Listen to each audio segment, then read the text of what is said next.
Ngomong nggak? Udah. Selamat sore semuanya. Kita ketemu lagi dengan saya Farhan Saya Fahri di di diskusi sisi. Yo. Kali ini kita kedatangan bintang tamu seorang founder atau CEO startup yang terkenal di dunia ya Sri ya. Terkenal di Enggak, dunia. cuma di dunia sih. Iya. Di dunia startupnya namanya itu jahitin.com. Mungkin awal-awal perkenalan dulu dari mbaknya, ibunya.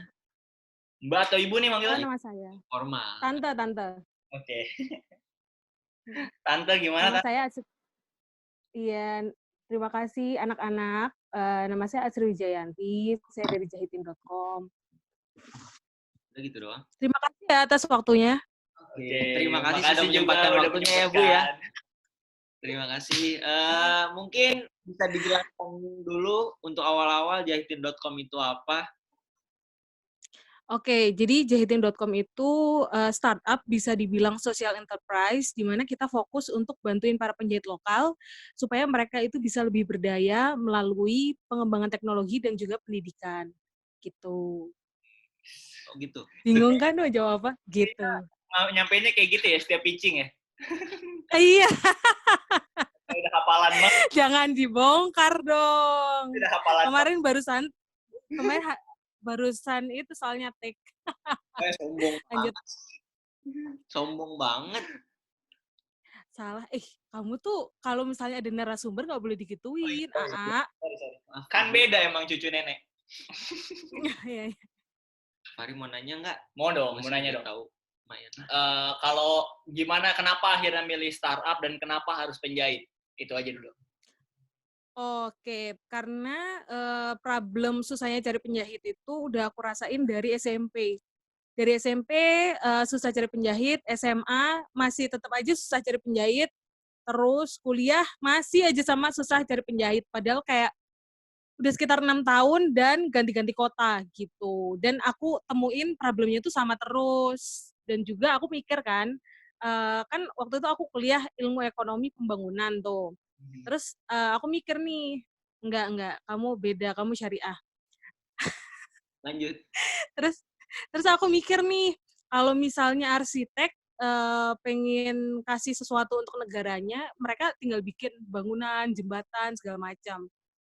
Kalau misalnya dokter, mereka tinggal selamatin nyawa gitu. Mereka udah cukup berguna untuk negara gitu. Terus kalau misalnya ekonom apa dong? Kalau misalnya untuk bisa berguna dan bermanfaat untuk sekitar itu harus jadi menteri ekonomi, otomatis berarti kan aku harus saingan sama teman-temanku tuh. Padahal di sekelasku aja itu jumlahnya udah banyak banget teman-teman ilmu ekonomi gitu. Terus aku mikir, aku sebagai sarjana ekonomi bisa bikin apa ya gitu. Akhirnya aku mikir ya udahlah start dari penjahit gitu. Karena yang aku tahu ketika kita bantuin satu penjahit lokal, kita nggak cuma bantuin dia doang, tapi kita juga kayak nggak selamatin juga sih. Maksudnya kita juga nolong satu keluarganya buat bisa dapat kehidupan yang lebih layak. Entah itu anaknya, entah itu orang tuanya, gitu. Berarti masalah awalnya cuman karena kita susah nyari penjahit gitu aja. Kan maksudku, kenapa harus penjahit padahal ada tukang sepatu, sol sepatu misalnya, atau misal pemulung. Berarti karena memang dari keresahan awalnya adalah susahnya si Asri nyari penjahit waktu SMP, SMA. Mungkin kan Bener. kalau di cowok-cowok ya tukang jahit tuh kan nomor sekian kan ya.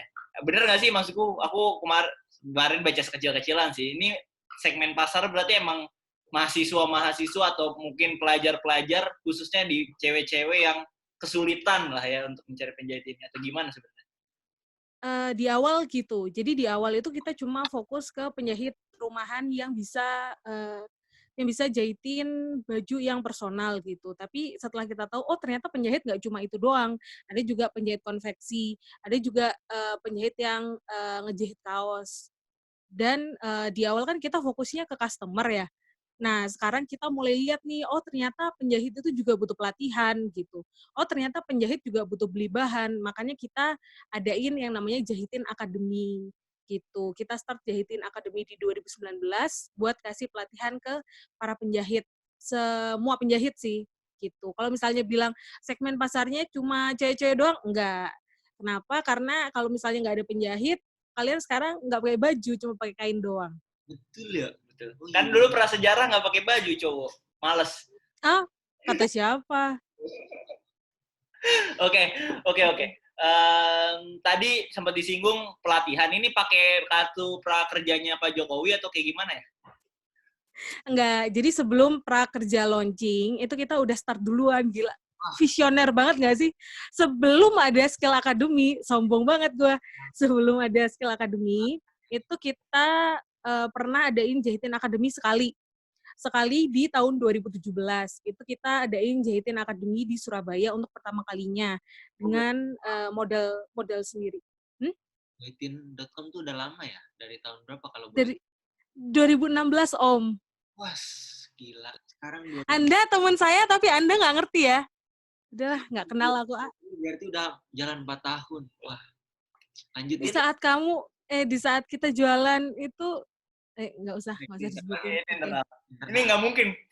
Subscriber kita nggak ngerti ntar. Ya, lanjut. Oh iya, oke. Terus, sampai mana tadi? 2017 pertama Jahitin Academy. Oh, 2017. Oke. Di 2017 itu kita bikin Jahitin Academy. Nah, ketika kita bikin Jahitin Academy, itu mentor kita itu bener-bener ngelarang kita abis-abisan. Dia bilang, ngapain kamu ngajarin penjahit? Nggak ada gunanya. Terus kamu dapat manfaat apa? Bla bla bla bla. Terus aku tetap kekeh. Tapi kita butuh untuk ningkatin skillnya penjahit. Kalau misalnya enggak, sama aja penjahit juga nggak akan bisa dapat peningkatan kehidupan. Peningkatan taraf hidup gitu. Tapi tetap aja, tapi kan emang kamu punya uang segala macam, bla bla bla bla bla bla. Akhirnya kita hold dulu tuh Jahitin Academy, kita fokus dulu untuk market validation, fokus ke customer. Terus di 2019 kebetulan kita dapat kesempatan untuk presentasi ke Kementerian Desa Tertinggal. Nah, di situ langsung ketemu sama dirjennya, terus si dirjennya bilang nih, oh saya tertarik nih untuk ngobrol-ngobrol gitu. Akhirnya ngobrol dan itu kalau nggak salah ngobrol tuh Februari, Maret kita udah start Jahitin Academy di daerah-daerah tertinggal. Jadi selama 2019 itu kita adain di 8 tempat, ada di Sumba Barat, di Kupang, di Parigi Motong, di Aceh Singkil, di Bualemo, di tempat-tempat lainnya gitu. Daerah tertinggal, ketinggalan. Daerah tertinggal gitu. Sri, tadi lu bilang mentor. Kok ada mentornya, Sri? Emang gimana? Oke. Jadi kan kalau misalnya setiap startup itu, nggak setiap startup sih, cuman sejak 2016 semenjak aku pertama kali aku kan ikut 1000 startup digital. Nah, di 1000 startup digital, terus kebetulan aku join juga di programnya XL Future Leaders, itu aku dikenalin sama istilah mentorship. Mungkin kalau misalnya temen-temen Cila, kayak selebgram gue. Mungkin kalau misalnya kita kurang familiar, itu kan biasanya kan kita kayak suka tanya-tanya sesuatu gitu loh, ke mungkin kakak tingkat, mungkin kakak kelas, atau mungkin orang-orang yang pernah melakukan hal yang pernah kita lakukan gitu. Nah, kalau di startup itu namanya mentor sama mentee gitu. Nah, kenapa kok mentor sama mentee? Jadi mentor itu adalah orang yang mereka itu akan willing, mereka mau membagikan pelajaran-pelajaran yang pernah mereka dapetin gitu. Nah, biasanya itu kalau aku itu mentoring tuh rutin gitu. Jadi kalau misalnya ada sesuatu nih, misalnya, oh aku riset nih, tapi aku nggak dapet datanya, aku tanya siapa ya? Nah, biasanya aku tanya ke mentor, gimana nih cari data ini gitu. Atau enggak, oh kayaknya aku mau pivot deh, kira-kira kalau misalnya pivot, ke depannya step-step apa ya yang harus aku lakuin. Nah, aku tanya tuh ke mentor, gitu. Terus foundernya ini sebenarnya Asri sendiri apa ada tim? Foundernya aku, tapi Kenapa kok aku? Karena waktu itu aku nawarin orang-orang, gak ada yang mau bikin. Nggak ada Ya yang mau udah, .com atau nggak ada gak ada yang mau, start 1000 gak ada start? yang mau, enggak, banyak banget kan yang bikin startup di 1000 startup. Nah terus waktu-waktunya pitching itu kan, ada yang namanya speed dating. Jadi di speed dating itu Lu nggak ide-ide yang, bisa masuknya kan? hah? Lu nggak ngajak gua mau kok. Apanya? Orang kamu nggak mau? Kamu waktu itu sibuk pacaran. Wah, dibongkar. Dibongkar di YouTube Mana NFC. ada. Bagus. Oke, lanjutin. AA kuliah sibuk. Lanjut back to topic. Balik lagi ke topik, oke? Oh iya, jadi di speed dating. Nah, speed dating itu ngapain? Speed dating itu jadi ide-ide yang terpilih itu mereka dikasih waktu untuk presentasi. Jadi kayak pitching gitu loh. Pitching buat cari co-founder, buat cari tim. Nah, bayangin aku pitching, terus kan yang namanya speed dating ya. Jadi kita tuh kayak berdiri di tempat-tempat, terus misalnya di atas nih ada tulisannya jahitin.com. Terus di situ ada orang, ada aku dong. Dan di tempat-tempat lain kayak ada juga startup lain, terus ada namanya gitu. Aku nggak ada yang menghinggap dong di bootku. Jahitin ya, jujur ya kalau dari itu kayak ear catching-nya kurang, jahitin gitu. Tapi kenapa makanya, tapi secara apa ya, value dan nama itu orang nggak perlu dijelasin lagi, jahitin ya otomatis arahnya ke tukang jahit itu. Iya. Kalau tukang sayur aneh juga. Sayurin gitu ya. Ya ilah. Ya, kecak. Terus. Yang startup lagi lanjutin tadi sampai XLF. Yang akhirnya titik balik ketemu mentor dan akhirnya nemuin tim kan. Akhirnya kan kamu nggak sendiri dong. Nah, lucu banget. Jadi kan kita tuh nggak akan lolos ke tahapan selanjutnya kalau misalnya kita tuh nggak ada 3 orang. Jadi 3 orang itu hustler, hipster, sama hacker. Nah, waktu itu kebetulan aku kan hustlernya. Aku yang mikirin tentang bisnis dan segala macam. Terus hipster adalah Sabila, maksudnya ada orang yang bisa ngedesain-desain. Nah, tapi satu itu hacker, itu tuh yang paling mumet. Kenapa paling mumet? Ini namanya startup digital. Otomatis kan output-nya itu sebuah platform digital, entah itu website atau mobile apps gitu. Nah, terus di situ tuh benar-benar kalau misalnya aku nggak dapat hacker di hari itu, aku nggak akan lolos ke tahapan selanjutnya. Tiba-tiba datanglah ada mas-mas nih. Dia kebingungan, dia telat gitu datang, jadi dia nggak ngedengerin pitching sama sekali. Dia tiba-tiba datang tuh, tuk, tuk, tuk, tuk, tuk. Terus aku mikir, ini orang potongan-potongannya Hacker. kayak hacker-hacker gitu loh. Kan kelihatan tuh hacker kan, kayak Menjebak tim ya. ya potongannya mirip lah. Terus aku langsung tanya nih, mas dari tim apa gitu? Oh, aku belum tahu nih, mau ikut tim yang mana gitu. Oh ya udah mas, sini gabung, udah sama aku aja gitu. Emang kamu startupnya apa ya? Udah nggak apa-apa, gabung aja dulu. Sini mas, sini. Timnya dijebak. Iya, akhirnya dia join dong, dan dia adalah tim yang paling solid hingga saat ini. Tapi kemarin kebetulan masnya sudah berpulang gitu. Meninggal. Innalillahi rojiun. Terus niat mau ngerekrut orang lagi berarti? Iya, pada bisa nggak lu programmer lu? Kita cuman YouTuber, kita bukan programmer. Oh, belum jadi. Oke. Belum jadi. Buat kalian yang dengar YouTube ini, siaran ini, tolong apply ya yang programmer. Bayar Sri, biasanya kayak gini sih. Iya. Sri, subscriber kita tuh udah 63. Ntar aku tambahin 1. Oke, yes. Tambahin 1. Dua deh sama yang itunya jahitin. Akunnya jahitin. Sama fake account-nya belum kan ya, Dri? Ada 3 lah ya. 12 lah, fake account-ku 12.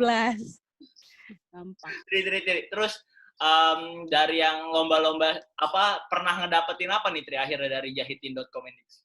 Sebelum akhirnya jadi startup yang benar-benar bisa dapat flow-nya sendiri, kan pasti ada lomba-lomba lah. Kita kita sebagai orang-orang startup nggak mungkin bilang nggak ada lomba-lomba dulu lah, nyari uangnya di lomba. Nah itu gimana Asri dulu? Jujur aku bukan tipikal orang yang cari uang di lomba. Cila, gaya banget. Itu udah Jadi banyak. setiap enggak, karena setiap aku ikut lomba itu pasti dipaksa atau disuruh, ngerti nggak sih? Jadi kayak cepet kamu harus daftar gitu. Biasanya mentor terus teman-teman itu yang share info tentang itu gitu. Eh kalau jahitin sendiri apa ya? Oh, pernah dapat penghargaan Tempo The Best Social Impact Keren. di 2017 atau 18 ya? 17. Terus terpilih buat ikut bootcamp-nya Female Foundry se-Asia Pasifik waktu itu di Singapura. Terus kepilih buat ikut akseleratornya Instellar, itu Rise Inc. batch 5. Kelas. Terus apa? Next Dev. Sampai mana tuh? Ikut yang tahun 2018 sampai yang lolos. Jadi kan kita lolos di Surabaya. Terus kita ikut akademinya yang nasional. Terus apa lagi ya? Oh, Top Coffee Generation tuh. Udah kayaknya itu aja deh. Oh, YSI itu the best pitching, Ciela. Itu pitching bahasa Inggrisku yang pertama. Dan aku bisa mengalahkan banyak orang, itu aku bangga sekali. Ya Allah. I'm proud of you, Asri. Tepuk tangan nih, gue perlu tepuk tangan kan nih? Tuh. Perlu. Ayo. Kayak salaman ya kalau di situ ya. Terus berarti modal awalnya gimana, Tri? Buat ngebangun startup. Sri, misalnya gue mau buat startup nih, katakanlah. Misalnya, apa yang harus mulai dan gimana cara gue ngumpulin modalnya dan segalanya? Apa ya? Jadi kalau misalnya dibilang modal awalnya apa, sebenarnya modal awalnya itu lebih ke waktu. Gitu. Karena waktu itu aku ngerasain banget kita mulai startup itu dari aku semester 5 kan. Nah, itu tuh aku ngerasain banget kalau misalnya kita kerjain startup itu dengan mencurahkan waktu sama yang setengah-setengah, itu hasilnya kelihatan banget. Gitu. Itu yang pertama. Terus modalnya berapa? Nah ini, nggak bisa dibilang modalnya berapa karena startup-ku itu bukan startup yang monetize-nya itu belakangan. Ngerti nggak sih? Jadi kan ada beberapa startup yang baru bisa dapat uang setelah misalnya user yang udah register itu udah banyak gitu. Misalnya sampai komunitasnya terbentuk segala macam. Nah, tapi alhamdulillah dan puji Tuhannya, puji Tuhan. Oke. Jahitin itu bisa monetize di 2018. Jadi kayak awal tahun itu kita udah market validation-nya itu udah mulai terima order. Jadi kita udah terima order dari 2018 gitu. Jadi kita kayak nggak butuh waktu lama segala macam. Nah, mulai dari terima order, uang itu kita puter. Uangnya kita puter buat bikin beli server, beli domain, terus apa ya? Udah punya domain? Nggak ada. Ya itu doang. Gokil. Domain murah, cuy. Ya, galak banget aku. Kita kan bayar orang hacker, gue tahu berapa. Mahal bayar orang yang maintenance-nya. Iya, betul. Kita aja nggak sanggup. Iya, mahal banget. Makanya edit sendiri, apa-apa sendiri, berdua aja nih. Nggak apa-apa. Startup kan kayak gitu. YouTuber dianggapnya startup nggak sih? Nggak tahu. Startup lah. Startup itu apa? Startup adalah usaha rintisan. Jadi mau kamu jualan makanan, mau kamu jualan fashion, kalau misalnya itu start small, itu bisa disebut usaha rintisan gitu. Nah, bedanya startup sama usaha konvensional, kalau misalnya grafik perkembangan sebuah usaha konvensional itu misalnya grafiknya itu gini doang ya. Ngerti nggak sih? Jadi kayak step by step gitu, naiknya pelan-pelan. Nah, kalau startup itu kayak ituan golf. Jadi tuh dari bawah, tiba-tiba dia scale up-nya itu tinggi. Gitu. Kayak Atta Halilintar, 2 tahun yang lalu mungkin dia bukan apa-apa. Cuma sekarang kan dia udah jadi Crazy Rich Indonesia. Habis ini AA Halilintar, Fahri Halilintar kan. Tadi kan kalau yang enak-enaknya kayaknya dari lu ngebangun startup ini udah oke sih. Kalau yang nggak enaknya, Tri, mau tahu dong. Gue mau tahu. Gue Tri mulu, kenapa sih? Ada apa? Gue sama Astri ya? Sri. Oke, pahitnya banyak sekali. Tahu tuh. Enggak deh, mana tahu kan. Sibuk. Oke. Teman yang baik. Pahitnya adalah lebih ke karena aku cewek kali ya. Jadi kan lebih sensitif, lebih pemikir, lebih overthinking, lebih bermain perasaan, Cilah. Bermain perasaan. Jadi aku tuh punya beban banget di mana aku itu takut kalau misalnya aku nggak bisa memimpin timku dengan baik gitu. Gitu. Makanya beberapa proker karena aku merasa aku tidak berhasil di beberapa proker. Cuma IST karena aku dapat AA, jadi aku berhasil. Terima kasih AA. Bacot. Oke. Saya mana? Oh iya. Jadi tuh kalau misalnya ada apa-apa sama timku, misalnya ada tim yang keluar gitu, ada tim yang ngerasa nggak sanggup nih, kayaknya startup terlalu keras. Aku tuh kayak lebih langsung nyalahin diri sendiri gitu loh, kayak yang, ya ampun, apa aku yang kurang ya, apa aku sebagai pemimpin yang salah ya, apa aku salah ngomong ya, apa tindakanku salah ya, apa aku nggak pantas ya gitu, apa sebenarnya aku nggak capable buat jadi pemimpin gitu. Jadi aku kayak lebih beban mentalnya tuh kayak malah bikin depresi sendiri. Depresi, lebay sih depresi. Tapi depresi beneran. Karena kan ada salah satu timku dulu itu sahabatku dari SD. Nah, sahabatku dari SD itu jadi timku. Tiba-tiba dia mundur karena dia ngerasa startup itu keras, terlalu keras untuk dia. Jadi dia kayak nggak bisa mengikuti pace-nya gitu loh. Terus itu tuh bener-bener aku yang kalau misalnya aku kan diem aja kan setelah dia keluar, oh ya udah, maksudnya aku bukan tipikal yang oh ayo dong kamu harus mau karena aku sangat menghargai kalau misalnya dia emang memilih untuk nggak ikut, oh ya udah berarti dia udah mikirin mateng-mateng gitu. Terus ya udah deh, setelah itu insiden dia keluar itu bener-bener aku kayak misalnya di mobil nih diem aja.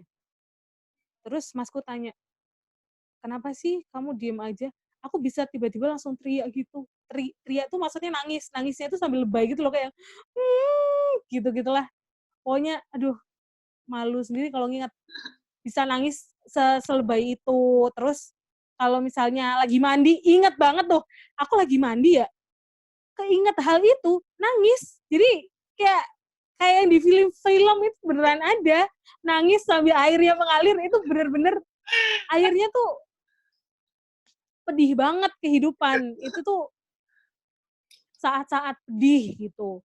Apalagi di saat diremehkan sama orang-orang kayak jahitin mah apa bla bla bla bla bla. Jadi kayak dipandang sebelah mata karena balik lagi aku adalah waktu itu kan aku belum lulus.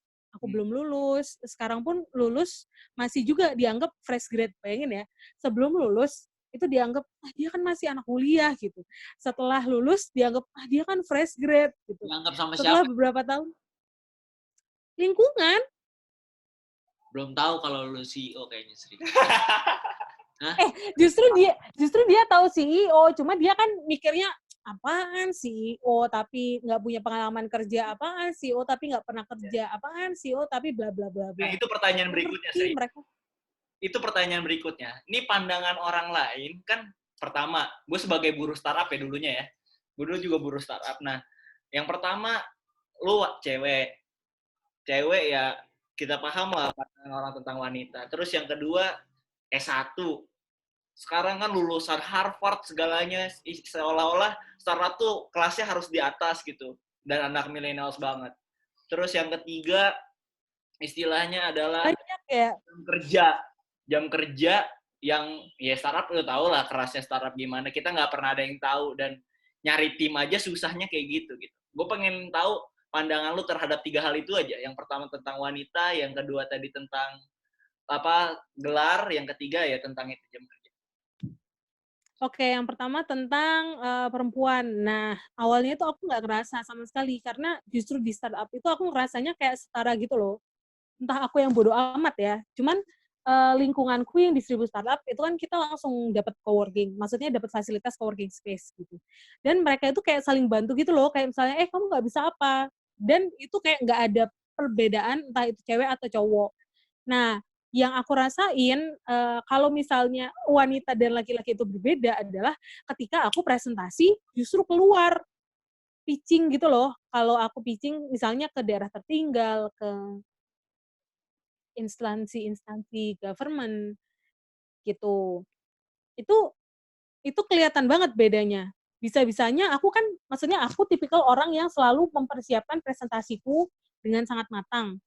Sampai aku nggak tidur karena semuanya aku bikin sendiri materinya, gitu. Nah, dengan susahnya aku cari materi, susahnya aku cari riset, susahnya aku pilih gambar aja buat slide-nya, pilih warna aja buat slide-nya, setelah latihan berkali-kali, latihan di depan kaca lah, latihan aku rekam lah supaya waktunya sesuai lah. Kan harus tuh misalnya 3 menit, 5 menit, itu kan beda-beda. Pertanyaan yang terlontar dari kalimat peserta itu nggak nanya tentang slide-ku. Tanyanya apa coba? Mbak, saya mau tanya dong. Oh iya, silakan Ibu. Mbaknya udah nikah apa belum?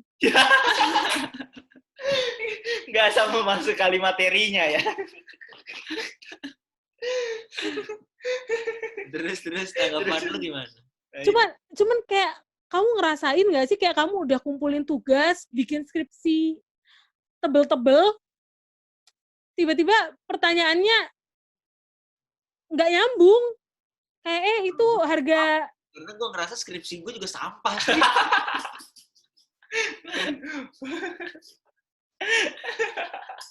pakai joki ya lu. Enggak lah, gila. Bikin skripsi sampah aja joki. Sampai mana tadi? Oh, iya, jadi pertanyaannya tuh hampir sama di setiap tempat. Jadi malah mereka tuh concernnya, oh Mbak udah omah-omahan, sampai bahasa-bahasanya tuh beda-beda, tapi intinya sama. Mbaknya udah nikah atau belum? Terus di pikiranku tuh apa korelasinya gitu? Saya udah nikah atau saya belum nikah? Tapi kan presentasi saya yang penting nggak? Tapi mereka tuh nggak concern di situ gitu. Sampai bahkan mereka tuh jadinya nyeramahin aku. Di saat aku kan seharusnya jadi pemateri ya. Aku yang dikasih materi, Bos. Mbaknya jangan nunggu tua-tua, nunggu apa sih? Banget biasanya. Sorry motong. Kenapa? Akan terlalu independen, maksudnya kalau orang udah wah gue CEO nih, wah gue bisa menghasilkan ini sih, nih takut gak sih lu sebenarnya? Wah gue gak bakal dapet cowok nih, cowoknya minder nih, gitu-gitu nih. Oh, di awal takut. Di awal itu justru diem dulu, Di awal itu justru Sorry. Oke. Galak banget aku, ya Allah, nggak boleh gitu.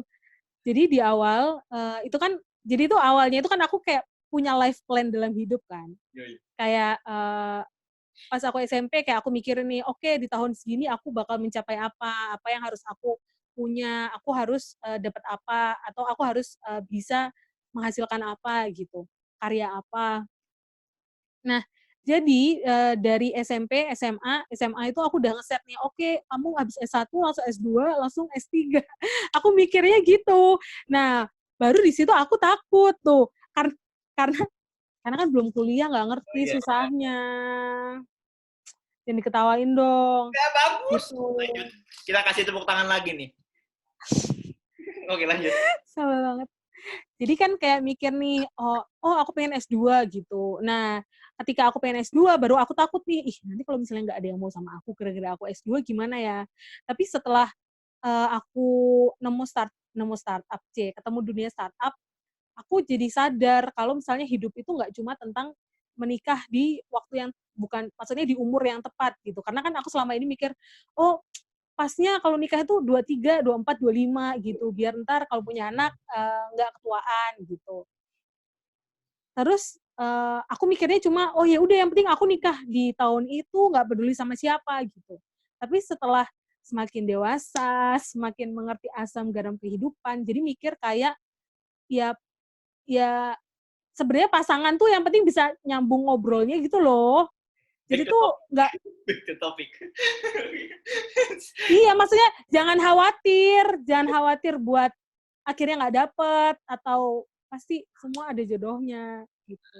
Tadi pertanyaan yang kedua, yang Kedua. yang dua Dua gelar. gelar Aku ya. sampai hafal gila. Oke, gila. Aku nggak mau dijadiin panitia.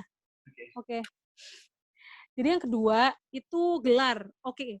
Jadi pertama kali itu aku juga mikir bahwa wah nggak bisa nih, aku kayaknya nggak capable segala macam. Jadi mikirnya itu Asri adalah seorang yang tidak capable di posisi yang saat ini. Nah itu malah bikin aku kayak nggak all out gitu. Terus akhirnya aku mentoring sama salah satu mentorku di XLFL. Aku bilang, "Tidar, aku kayaknya nggak capable deh. Aku kan cuma mahasiswa semester akhir, aku juga belum lulus, aku juga belum punya pengalaman segala macam gitu. Sedangkan kemarin aku ngerasain banget pressure waktu bootcamp di Singapura. Jadi bootcamp di Singapura itu mereka itu para CEO-nya perkenalan dirinya itu, "Oke, my name is bla bla bla, I'm ex of company bla bla bla." Jadi kayak company multinasional yang udah 20 tahun, gelar akhirnya itu direktur, presiden, atau presiden direktur maksudnya, presiden direktur atau manajer segala macam gitu. Sedangkan ketika aku perkenalan, "Oke, my name is Asri Wijayanti, I'm the last year student and I hope I can gain some experience from all of you." Gitu, coy. Maluin nggak sih? Kali ya Anda ya. Iya, sampai akhirnya aku bilang kayak aku nggak capable deh. Nah itu tuh aku udah mau menyerah waktu itu. Terus kalimat yang nggak akan aku lupain dari mentorku ini, dia tuh bilang nih, dia bilang, "Kamu ngerti nggak sih kalau misalnya Soekarno itu nggak pernah punya pengalaman buat memerdekakan negara. Cuma dia tetap aja ngemerdekain negara Indonesia. Soekarno juga sebelumnya nggak pernah punya pengalaman buat jadi presiden, gitu. Tapi dia jadi presiden." Kalian kenapa jadi terinspirasi? Keren. Ya Enggak, gitu. masa kita harus tepuk tangan sekarang kan belum nih, belum selesai. Kayak oke, gitu. Jadi semenjak saat itu aku jadi mikir, oke, akan selalu ada first time-nya bagi semua orang dan semua orang itu juga akan malu kalau misalnya karya pertamanya itu kalau memalukan tuh wajar gitu.